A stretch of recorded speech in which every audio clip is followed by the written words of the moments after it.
Aquarius, hi. What's up?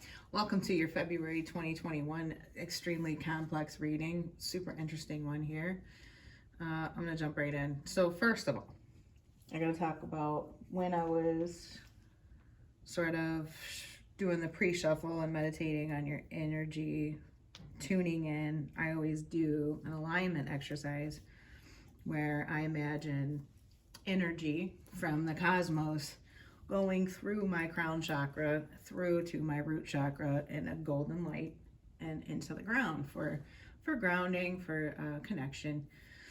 So my normal visualization of the golden, light didn't come through that way. It was changed into a white light, kind of an iridescent white light through the crown chakra, transforming into golden coming out.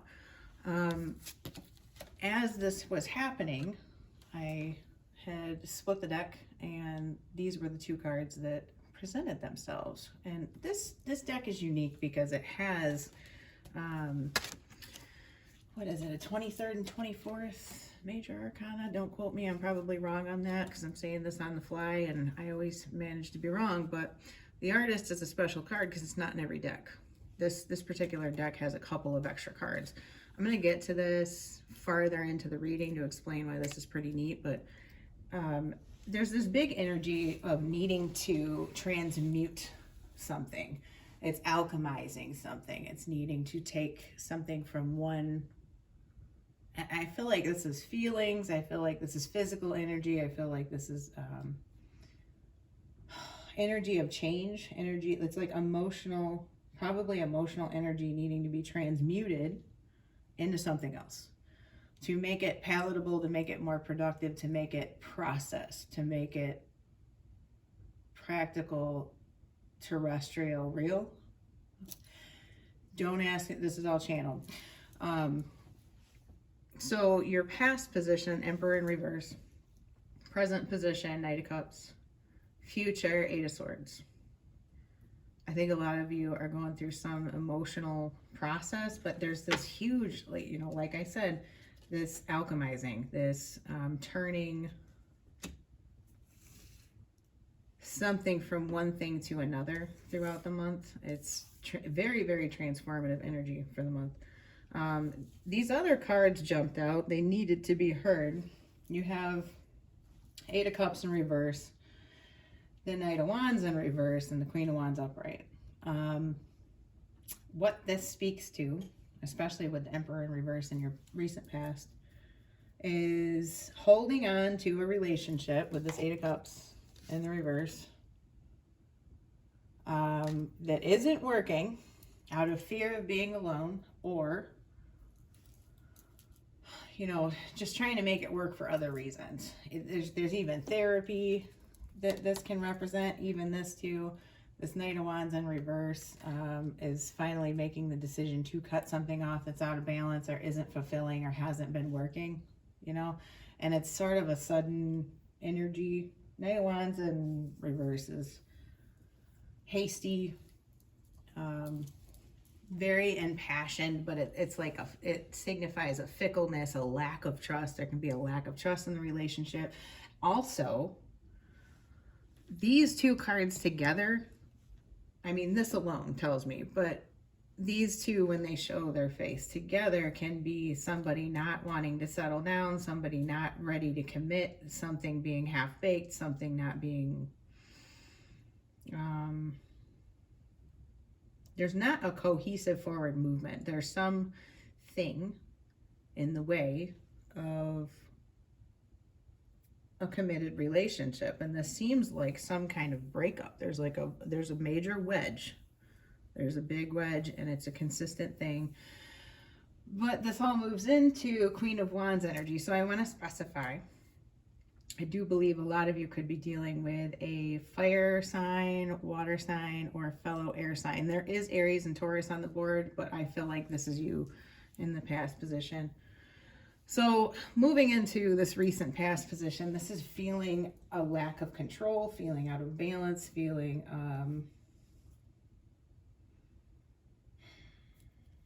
like you can't like your hands are tied and you're kind of angry about it. This can be anger, you know.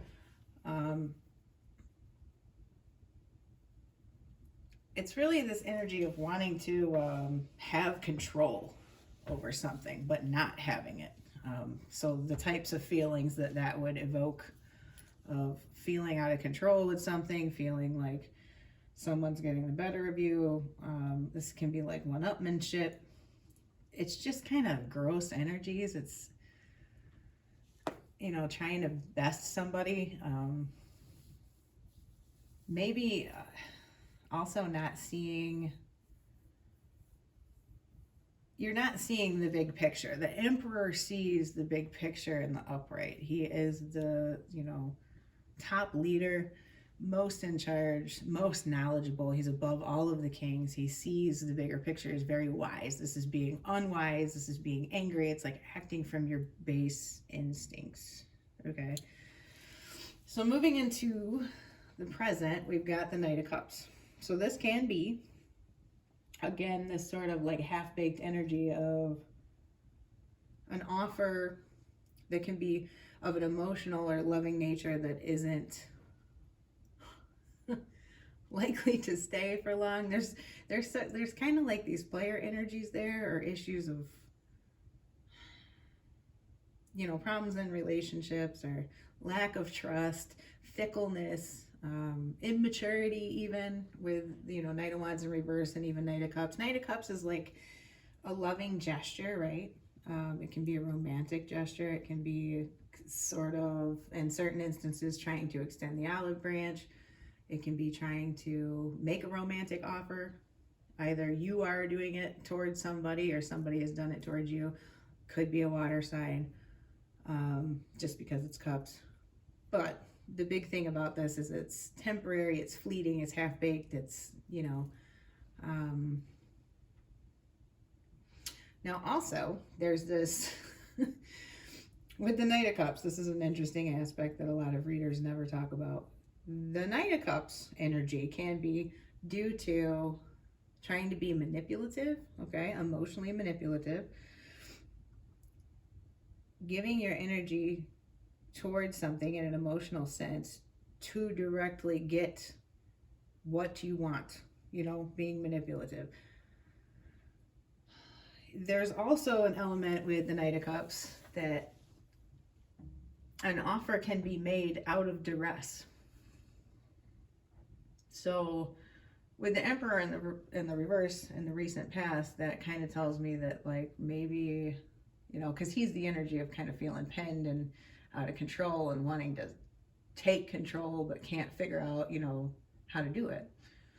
So this Knight of Cups energy might be an attempt of making some offer sort of under duress to try and get a specific outcome that you desire. This can also be the energy of looking at something as gainful and moving toward it for that reason. So in the future, we move into Eight of Swords, upright. Very stuck in your head energy, very, it's Aquarian energy anyway. It is, I should say, air sign energy more specifically. It's very mental, it's very ruminating, it's very mill over one thing until you drive yourself insane and you still don't necessarily have any idea or conclusion out of it. So I mean, interesting energy. The thing about this, let me say, is it's fake. She's got like these loosely tied ropes, right? Which it looks like she's actually holding the end of the rope up here, you know, herself. And she's got her little blindfold on and stuff. She is literally armed with 8 swords that if she chooses to wield them, if she simply just, you know, lets the rope fall and takes the blindfold off, chooses to wield these swords, she can fight any battle, basically. She's already won many by having 8 swords, is what these signify in these cards. So this is kind of like holding yourself hostage in your head over something that's really not even real. So I get this energy of thinking of all the worst case scenarios and kind of existing in it, dwelling in it in your headspace as if it's happening or it's real or it's going to happen, or that kind of thing. And I would hope that you don't succumb to that, because it's a very unproductive energy. It doesn't get anything done. To me, it seems like with the Knights here, and especially since the Knight of Wands is in reverse, there's a need for action on something. It just wasn't taken. Sorry for the camera shaking. Anyway, you'll have to deal with it. So let's look at some of these other cards. I always ask for these house and planet and sign cards, to kind of get an idea of what the themes are for the month. What are you going to be dealing with? Whom are you dealing with? That sort of thing. And what do we get? 6 of them fell out. Normally I get 1 or 2, 3 tops. And I was like, wait a minute, I can't take all of these. And then I realized that I had to. So themes for the month involving what I've already talked about, regardless of whether this is a family issue, and I mean, next of kin type family, like mom, dad, brother, sister, that kind of thing. Could be your nuclear family that you've created, your partner, your children. Can be just a relationship. If you do not have a family, this could be a friendship. This could be a job situation. You need to apply it as it resonates. Let go of the rest. So themes specifically are having to do with analysis, communication, letting your mind tell you logically what to do. Okay. A lot about communication, words, kind of that 8 of Wands, rapid communication back and forth type of energy. What are your thoughts about something? What are you aware of? What do you need to be aware of? What do you need to keep awareness of? This Mercury energy. Very important theme for the month. So there's going to need to be communication about this thing, in some context, some form or fashion. Even if you are not in communication with, the person that's directly dealing with, or the group of people that it's dealing with, there's going to need to be communication to sort it out. Like, for example, if you lost a job, you may not be in communication, about the issue, like with the old boss, like let's say you got fired or whatever. You may not get the resolution or the resolve that you want out of the old situation, but there's going to need to be communication to move into the next thing or to resolve it, or you know what I mean? Something like that. That's just an example. So freedom, associations, your circle of friends. This is 11th house. Doing it for the future. What do you want for the future? What are your hopes and wishes? Humanitarian aspects. So trying to achieve harmony, looking at your associations, your groups. Where do you have a need for freedom? What do you want your future to look like? Very heavily is what this month is going to be dealing with. Also, 5th house is having to do with less serious romances, like this Knight of Cups. Like romance that is fun, childlike, fiery, passionate. It's sort of like fling energy, for lack of a better word. Creativity, everything having to do with children is the 5th house. The power of love, seeing value in something above and beyond what you previously realized. Kind of alignment with what brings joy to your life is the 5th house. So that's super important. What is being over dramatized is another theme to look at. Making time for art and fun and romance and creativity, those types of energies, that's going to be very important. So, I mean, if you don't spend like your whole month sitting in your head, driving yourself insane, like have fun, let loose. Yeah, just don't drive yourself nuts.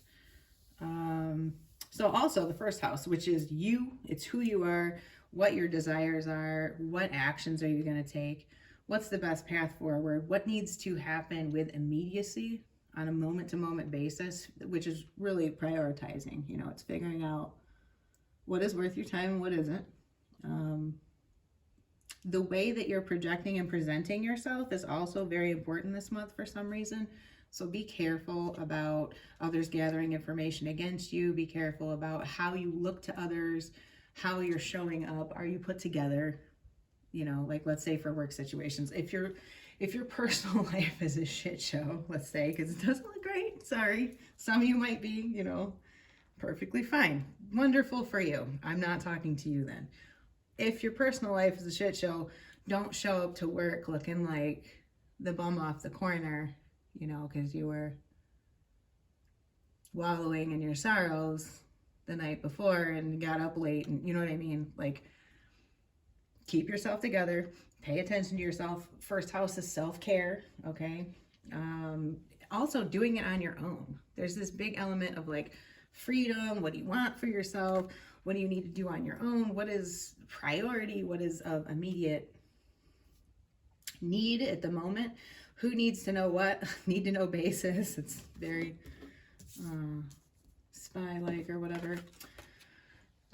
Now the signs are Aquarius, okay? And then also Aries came out. And Aries is a very direct forward motion. It's like needing to take action. What is your willpower? Where is your will? It would be more like the Emperor upright, since you had the Emperor in reverse in the past. This Aries energy is very straightforward. It's doing it your own way. You know, Aries is like Mars. It's like the energy of war. It's very, very direct, very masculine, very, even, I mean, a lower vibration of it is anger. So be careful about that. Like, don't fall into the lowest possible vibration of these things. Like, try to keep it in a higher octave. Aries can also be things that you think that you know. Okay, so, and I'm taking that with this Eight of Swords as, don't take your like negative thoughts that you've just ruminated up and, you know, conjured up yourself and take them as fact. Like, do not adopt them as like, this is real. Reserve judgment for actual facts and actual communication and real things that are happening. Like, remind yourself of that. Needing the energies to meet a challenge. There could be some challenging thing. Knowing your desires regarding a situation, and then honesty and strength is a really high octave energy of Aries that you'll need to channel this month or deal with this month. So with Aquarius, it's genius and experimentation, figuring out what is the greater good for the most benefit of the group. Okay, like what is going to be best in alignment for the most. Using your eccentricity or energies of eccentricity to be of service to you or your situation, being unconventional, finding unconventional solutions, finding what is new and different that could be helpful. What is your vision? You know, these are all very much in keeping with each other, and especially in keeping with the reading. Romance angels. Interesting stuff came up here. Reconciliation. Someone from your past is returning to your life. You deserve love. You're lovable. Past life relationship. You've known each other before. There's this strong, you know, karmic, fated kind of energy to this. It looks, the part that's strange is I do not see it in the cards here, like this whole reconciliation thing, but it could be with this Knight of Cups, but the outcome is kind of, you know, I will say that with the Artist and the Knight of Swords here, there's this big need, you know, like I was talking about in the beginning, for alchemy, alchemizing a situation, transmutation, transforming energies heavily. Patience is in reverse, so you may be finding yourself very impatient this month, or someone else is impatient. Intuition, upright. very much need to use it. And especially in regard to partnership, with this being a number 2, or inner alignment could be certainly a theme, and needing to be in tune with your gut in a lot of ways. So I wanted to focus on this card now a little bit more. I'm going to read actually what that says in the book, because it's interesting. Like I said, it's unique to this deck. It's not something that exists in other decks. And yeah, it's 23. It's 22 and 23 of Major Arcana. So the artist is the vessel of creation. This card signifies mankind and shows when you need to open to the knowledge that's available if you stop and set aside the distractions of the human condition and listen. So it's visionary, it's very Aquarian. It's actually the 13th sign. I don't know how to say it. I'm not even gonna try to. I'll butcher the shit out of that. You can look it up, Google it. 13th zodiac sign. Visionary, interpreter, creation, passion. Figuring out your direction and sort of painting it for yourself is sort of what the artist symbolism is. That is creating your life.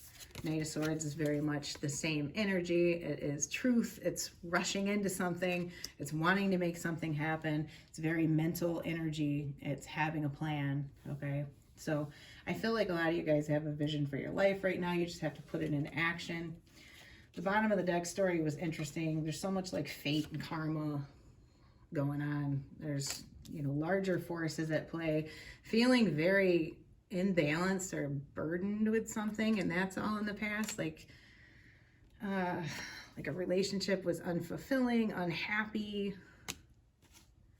a huge burden. 10 of Wands was in the bottom of the deck, but still just diligently trudging away at it. It's like this, you know, Knight of Pentacles is super slow, plotting, trudging away, doing due diligence, and just, you know, putting in the work kind of regardless of whether you want to or not. It's like a very dutiful energy, I guess. 6 of Swords in reverse, not moving into calmer waters, okay, was on the bottom of the deck. So in your guidance and advice to close the reading that is very, very long this month, where are we at? 22 minutes. If you guys are still with me, thank you. Treasure Island came out as your guidance. Beautiful card. I'm going to go ahead and read that for you, because I feel like it's something to focus on to help keep you out of your head. It's number 9. That's a number of finality, completion, things coming to a completion, appreciation, abundance, okay? That transition, you know, time between one cycle ending and another beginning. It's very creative. So Treasure Island, the law of attraction, bringing dreams into fruition, the results of positive thinking made manifest, abundance appearing as if out of nowhere, financial gains, and the sharing of good fortune. You've worked hard and acted upon your unwavering belief in abundance, and suddenly, in the midst of it all, you hit the jackpot. You've uncovered the map to buried treasure and tapped the unlimited potential within you. What you must hone now is the ability to recognize when X marks the spot, because some of these golden opportunities may be obvious, but others not so readily apparent. Trust your intuition. Intuition came out. To light your way now as you enter this truly prosperous phase, where all along hard work, navigating your inner life is now paying off externally. So this is that alchemizing, transmutation type energy that I was talking about, of needing to take one emotional input and sort of transform it into something else. This is doing the internal work. This is doing the shadow work. This is working on alignment, okay? Is going to take you farther in the future, okay? Maybe you haven't seen it yet, but it's going to happen. All aspects of your life at this time, you have good fortune. Don't forget to enjoy it and share it with others, as treasure shared multiplies like magic. So don't fall into negative thinking was the advice of this Treasure Island card, and realize that you're always, through your thoughts are things you're manifesting, your energies, your environment, people's responses, all of those kinds of things. So be mindful of that, Aquarius. All right, so I will see you guys next month. If you like this, leave a like on it. And if you haven't yet, subscribe. I'll talk to you later. Bye.